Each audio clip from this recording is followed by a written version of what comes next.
What's happening, YouTube? Another wild situation. Let's get right into this. Now, today's video has been requested. It's a video. I did several videos on this topic because you guys see that thumbnail, you see the title. I did these videos in the past. Maybe I think I dropped 2 or 3. They're in the playlist section on the channel. You guys want to go check them out? Go check them out. It's in regards to my grandfather. You know, from that big double limb. That big double limb. And I'm not talking about the candies, man. I'm not talking about the chocolate. You feel me? And the reason why this video is being done, because I had a subscriber, comment, how was it like growing up with a grandfather from La Eme? And then several other subscribers were commenting on that same thread.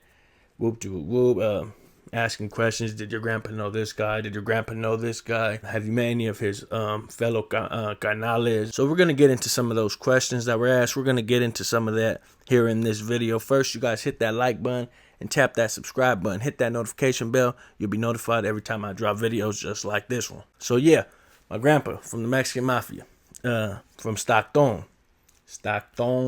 California. Just to catch you guys up to speed, if you guys haven't watched those videos already dropped, he went to the Pinta, he went to the pen in early mid 60s, somewhere around there. And he did his time in Folsom State Prison in the 60s, man. Now, as many of you guys know, this was before the North and South thing. This was before any of the split or anything like that ever took place. This was way before that. My grandpa passed when I was a baby. So I didn't know him personally like that. But did I know his homies? Yes. Did he was always mentioned. He was always, I felt like I knew him. You feel me? Because the way so much people talked about him. I remember going places and older guys, OG veteranos, right? Some of them had zero tats, but you could tell they're OG, veteranos, pinteros. And now that I look back, I can tell. But at the time, I didn't know, because every one of my grandpa's friends looked like that. But they would see me as a little kid, shake my hand with both their hands, grab one of my hands, shake it with both their hands, and be like, and just tell me, about my grandpa. Mijo, your grandfather was a good man. He was a good man. Your grandfather was a very, very good man. He was my friend. And majority of the time, they always gave me money. Every time they always gave me money. At this time, my dad was in the pen, so I would come across these old guys through family barbecues or, just in the neighborhood. These old veteranos, pinteros from back in the day, they would see me. Oh, this is little so and so. Oh, that's little so and so. And they would introduce me to the other older guy. Oh, yeah, this is little so-and-so's grandson. This is his grandson. Oh, and they'll shake my hand again, give me a hug. Hey, I knew your grandfather. He was my brother. He was my carnal. That was my carnal. I loved your grandfather. That was my carnal. And again, they would just give me money. Always looked out. If you ever need anything, you let us know. You let us know, mijo. You let us know, mijo. Anything. And that still happens till this day. You know what I'm saying? I run into dudes that knew him, and they would, if I don't know them, I mostly met all of them. A lot of them passed away already, but a lot of them dudes, even dudes from the north, from the other side of the fence, not to mention that organization, but the ones from the north, them OGs from the neighborhood, they would be out there. They would even give respect to my grandfather. So my dad's a norteño, and him and, well, not him, but all his childhood friends and some of my uncles became the opposite of the Eme. You guys know who I'm talking about. So even them, they would tell me about my grandpa. They're supposed to hate them dudes. You feel me? They're supposed to hate the Eme. But they would always tell me, your grandpa was a good man. Your grandpa was a good dude. Whoop, whoop, whoop, very powerful man. When he spoke, people listened. He'll be at the park and at the table bench, and everybody would be there. Because these dudes, my dad's friends, my uncles, at one point, they all looked up to my grandpa in the barrio, in the neighborhood, right? He was that guy. And then the split happened. And then once the split happened, you guys already know what it is. They pretty much went their way. My grandpa, I guess, stood his ground and stood where he was at. But I never wanted to walk in his nor my dad's shoes. You know what I'm saying? Growing up, Everyone, even my dad, they'd be like, oh, you're little so-and-so son. You're so-and-so son. Whoop, whoop. Like, oh, hey. And same thing. Give me money. Give me hugs. Show me all kinds of love. And if you ever need anything, give us a call. Whoop, whoop, whoop. I never wanted to follow in their footsteps. You feel me? I wanted to make my own path. I wanted to make my own footsteps. Even though you know what I'm saying? Even though I did end up following their footsteps, I did it my own way. I didn't go the routes they went. You know what I'm saying? My dad went this route. My gramps went that route. I went the route as my dad did, but I tried not to live behind his shadow is what I'm trying to say. You feel me? Because everyone, oh, you know, you're little so-and-so son, you're so-and-so's grandson. Like, oh, like, you feel me? Like, nah, I want to make my own path, homie. I remember being in middle school, everybody's gangbanging already. And I remember seeing homies, and they're kind of living behind their uncle's shadow, living behind their brother's fame. Or like they have a brother or an uncle or a cousin from a well-known hood, a well-known barrio. And all the other little gang members are like gravitating towards that dude because he's bragging about it. Like, oh yeah, my cousin's from so whoop-de-whoop. My cousin's from here or my uncle's from there. And, you know, and that's a big hood and everyone knows about it. So they're gravitating towards this one youngster.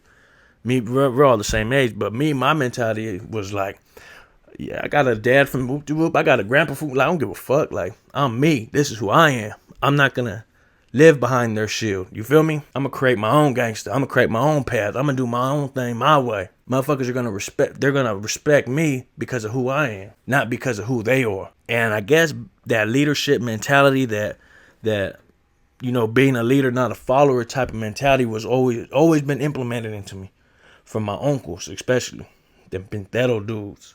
The veteranos. I remember being a kid, bro, and them dudes tell me, you're a leader, mijo, you're a leader. You don't be a follower, you don't follow no one, you take charge. And just molding me and schooling me. You never tell a man to do something you wouldn't do. If you gotta go somebody has to go do something, you do it with them, mijo. They would say things like, anybody that speaks loud could convince people to go do things for them. But a real soldier is gonna go and do it with their homeboys. A real soldier is going to go out there and do it with them. Are you a man or a mouse? I ain't no mouse. I ain't no mouse. All right, then you're a man. And men lead by example. And like I said, just being molded at a very young age, homie, to never run. Though that was a big one. Ooh, that was a big one to never run, homie. No matter what it is, homies. You never run, homie. Never, is it? Never. These old dudes, they still say that shit. You know what I'm saying? Never, mijo. You never run from nobody. You understand me, mijo? You understand? Do you? You never run. You never let someone say they had you running. You know? Never. I'm just a low ass kid like, yeah, okay, never, whatever, nigga. You know what I'm saying? For real though, like, all right, can I go now? No, mijo, come back. Like, fuck. I remember when my uncle got out the feds. One of them, he got out the feds. At this time, my dad was in the pen still. And so, you know, he was telling me I had to be like 8 at this time. You know, he's telling me I had to be the man of the house. Mijo, you the man of the house. Your father's in the pinta. That's how they talk. Like, they talk slow and not slow, but real low. They talk real low, homie. You know what I'm saying? Like, they don't want no one to hear them talking, cannot. I swear to God, that's how they talk, bro. And the homies that is watching this, the family members that is watching this, they're gonna be laughing their ass off because they know that's how they talk, real low. And even them, they would always bring up my grandfather, how he was a real stand-up dude, to say the least, a real leader, a real powerful man, a real someone for the people. And so being a leader was always going back to that. Like I said in the beginning, being a leader was always implemented into me, molded. Like, you're a leader, you're not a follower. This and that, all these other things. And like I said, my uncles from the other side, opposite of what my grandpa was, would even reference him when molding me. You know what I'm saying? When shaping me towards this way, be like, you know, they would always go back to my grandpa. Your grandpa was a good man. Your grandpa was a leader. Your grandpa was this. Your grandpa was that. You know, my Uncle Tiny, Chino, Mac. You know, numerous others.